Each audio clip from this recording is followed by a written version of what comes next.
चलिए देखिए, कहा है कि एक अवतल दर्पण के सम्मुख रखी वस्तु की लंबाई 20 सेंटीमीटर है। ठीक है, 20 सेंटीमीटर। कहा है कि यदि वस्तु द्वारा बने प्रतिबिंब की लंबाई 10 सेंटीमीटर है तब अवतल दर्पण से बने प्रतिबिंब का रेखीय आवर्धन ज्ञात कीजिए। क्या ज्ञात करना है?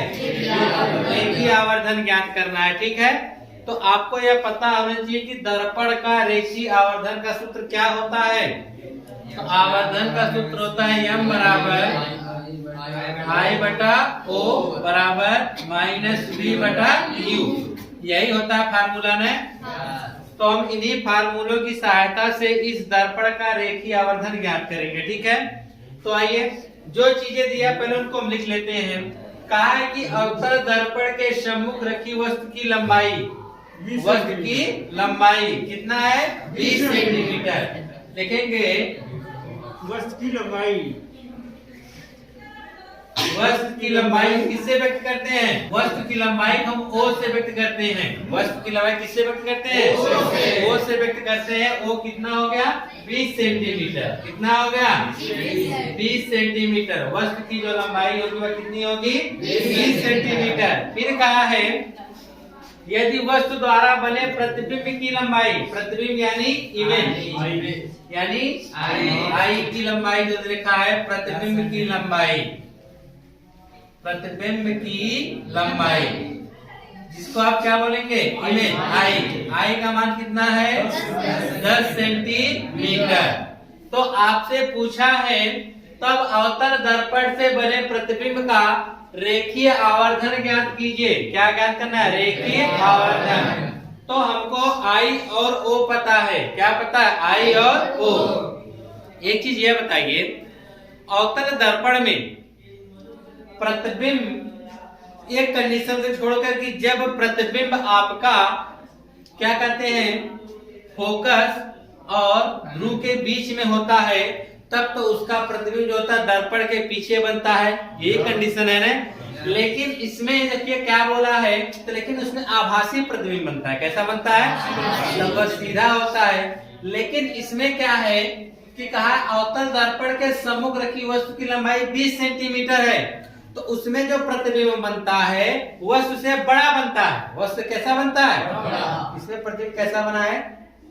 छोटा बना है। कैसा बना है? छोटा। इसका मतलब जिधर वस्तु रखी गई है दर्पण के सामने प्रतिबिंब बना है, और दर्पण के सामने जितना भी प्रतिबिंब बनता है मुख्य अक्ष के नीचे बनता है, यानी उल्टा बनता है। क्या बनता है? उल्टा। तो उल्टा बनेगा, तो इसमें जब उल्टा होगा मुख्य अक्ष के नीचे तो उसको किस में रखेंगे?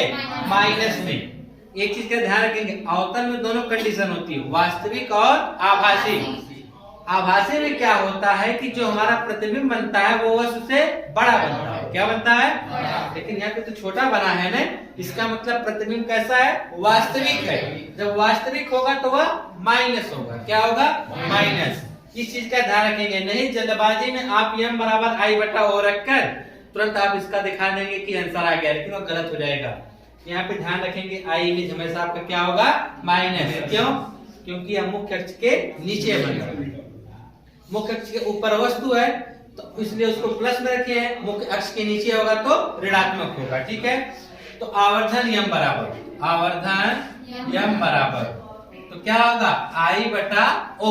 हम V बटा U क्यों नहीं लेंगे? क्योंकि हमको V बटा U की आवश्यकता नहीं है, हमको तो f का मान बताना है ना। मान रख दीजिए, I का मान क्या है? -10।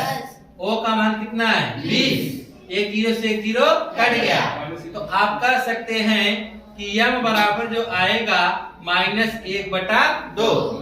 क्या आएगा? -1/2। समझ रहे कि नहीं? माइनस यह व्यक्त करता है कि उल्टा बना है। क्या बना है? उल्टा। वो भी वस्तु का आधा, वस्तु का आधा। 1/2 का मतलब वस्तु का आधा। अगर वस्तु के जितना बनेगा प्रतिबिंब तो यहाँ पे 1 आएगा, यानी जिसका 1 गुना, उसका 1 गुना। जितना बड़ा वस्तु उतना बड़ा प्रतिबिंब। यदि वायु में प्रकाश की चाल 3 × 10⁸ मीटर प्रति सेकंड और जल में प्रकाश की चाल 2.26 × 10⁸ मीटर प्रति सेकंड हो तो जल का अपवर्तनांक ज्ञात कीजिए। आपसे क्या पूछा गया है? अपवर्तनांक। क्या पूछा गया है? जल का अपवर्तनांक। तो इसके लिए देखिए आपको जो चीजें पता पहले उनको लिख लीजिए। देखिए यहाँ पर वायु में प्रकाश की चाल दे रखा है ने, तो लिखेंगे वायु में प्रकाश की चाल, वायु में प्रकाश की चाल। तो प्रकाश की चाल बराबर आपका हो जाएगा 3 × 10⁸ मीटर प्रति सेकेंड। यह हो गया वायु में प्रकाश की चाल। फिर कहा है जल में प्रकाश की चाल। किसकी चाल? जल में। तो यहाँ पे हम लिखेंगे जल में प्रकाश की चाल, जल में प्रकाश की चाल कितना दे रखा है? 2.26 × 10⁸ मीटर प्रति सेकंड। यही ना? तो आपसे पूछा है जल का अपवर्तनांक, तो आप लोग जानिए तो माध्यम का अपवर्तनांक हम लोग कैसे निकालते थे और उसका फार्मूला क्या होता है? लिखेंगे माध्यम का अपवर्तनांक, इसका n बराबर होता है, यानी वायु में प्रकाश की चाल, वायु में प्रकाश की चाल, वायु में प्रकाश की चाल बटे क्या कहते हैं? जल में प्रकाश की चाल। याद रखिएगा यह फार्मूला है जल में प्रकाश की चाल। तब इसके मान को हम लोग रख देते हैं, तो n बराबर वायु में प्रकाश की चाल कितनी है? 3 × 10⁸ बटा जल में प्रकाश की चाल कितनी है? 2.26 × 10⁸। तो 10⁸ से 10⁸ क्या हो गया? कट गया। तो बच क्या गया? बच गया n बराबर 3 बटा 2.26, 2.26। अब इसको हल करना है, यही ना?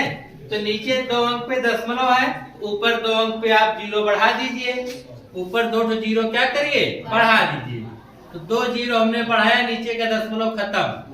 अगर ऊपर दशमलव रहे तो नीचे बढ़ाइए, नीचे दशमलव रहे तो ऊपर बढ़ाइए, आपका वो खत्म हो गया। अब आप इसे 226 से भाग कर दीजिए, सिंपल है। तो 226 से हमको भाग करना है 300 में। आप जानते हैं एक बार भाग जाएगी, यही ना? घटाएंगे कितना आएगा? 4 7, यही ना आएगा?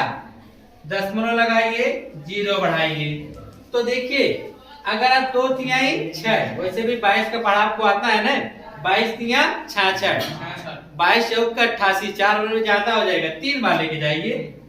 3 6 18 की 88, 1 का 3 दूनी 6 1 7 और 3 दूनी 6, यही ना होगा?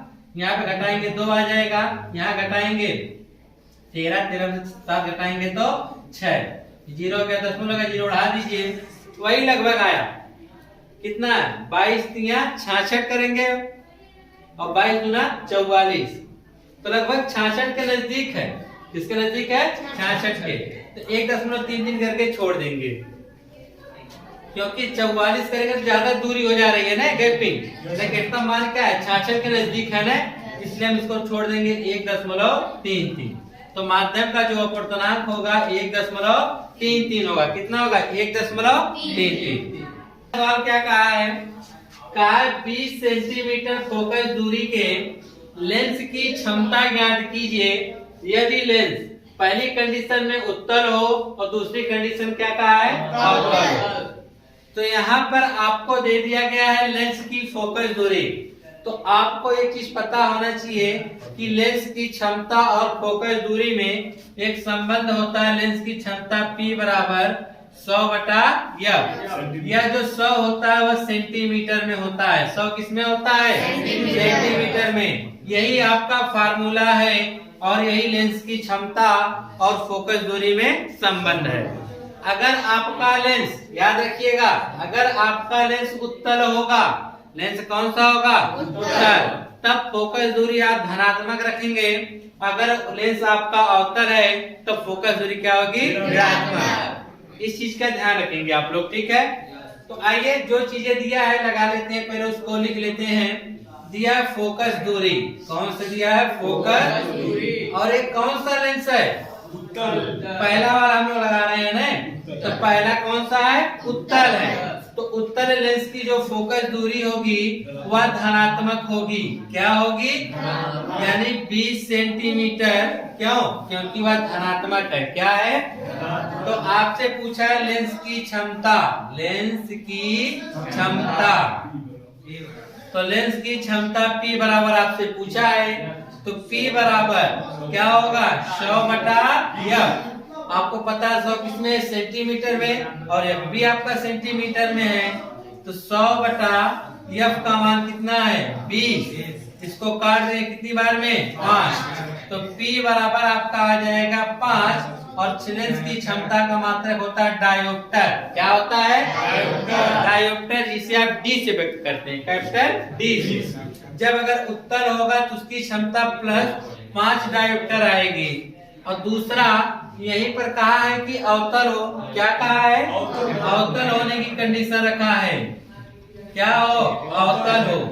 तब उसमें आप देखिए आपकी फोकस दूरी वही रहेगी। फोकस दूरी वही रहेगी, यानी लिखेंगे फोकस दूरी F बराबर 20 सेंटीमीटर। लेकिन यहाँ पर आपका अवतल लेंस है, जिसकी वजह से ऋणात्मक होगा, यानी माइनस। तो आपको क्षमता P बराबर निकालना है ना, तो 100/F। तो 100/-20 काट देंगे, -5 बार में कटेगा। कितनी बार में? तो इसकी क्षमता P बराबर आएगी -5 डायोप्टर। कितनी आएगी? -5 डायोप्टर आएगी। चौथे में कहा है कि एक लेंस की क्षमता -1.5 डायोप्टर है। कितनी है? -1.5 डायोप्टर है। तो इसकी फोकस दूरी ज्ञात कीजिए। तो यह बताइए वह कौन सा लेंस है जिसकी क्षमता माइनस में आती है? अवतल लेंस है।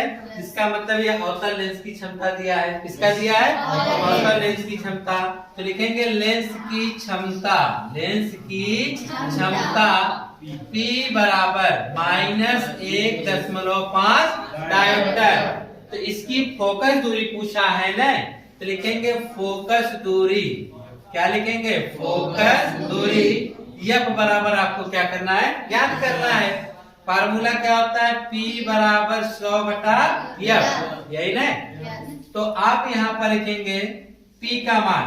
P का मान यहाँ पे आप रखिए। P का मान है -1.5 बराबर 100/F। यही ना? तिर्यक गुणा कर दीजिए। तिर्यक क्या करेंगे? गुणा। क्या हो जाएगा? -1.5 गुणे F बराबर में कितना? 100। इसको इधर भेजेंगे तो F बराबर 100/-1.5। अब दशमलव को हटाएंगे, एक अंक अंदर दशमलव है ना, तो ऊपर एक 0 बढ़ा देंगे। क्या बढ़ा देंगे? 0। तो अब आप 15 से 1000 में कर दीजिए भाग। यही करेंगे ना? तो 15 छक्का 90, फिर यहाँ 0 1, फिर 0 उतार लेंगे।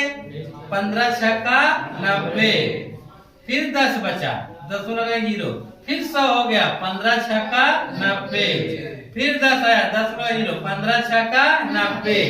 यह 66.66 चलता रहेगा। तो आप डायरेक्ट लिखेंगे कि F बराबर -66.66 सेंटीमीटर। और इसके बगल में बता भी देंगे कौन सा लेंस है? अवतल लेंस है। कौन सा लेंस है? अवतल लेंस है। ठीक है। कहा है कि एक अवतल लेंस की फोकस दूरी 100 सेंटीमीटर है। एक अवतल लेंस की जो फोकस दूरी कितना दे रखा है? 100 सेंटीमीटर। तो इसकी क्षमता ज्ञात कीजिए। क्या ज्ञात करने के लिए कह रहा है? क्षमता। तो जो चीजें दिया पहले उसको लिख लीजिए। लिखेंगे अवतल लेंस की फोकस दूरी।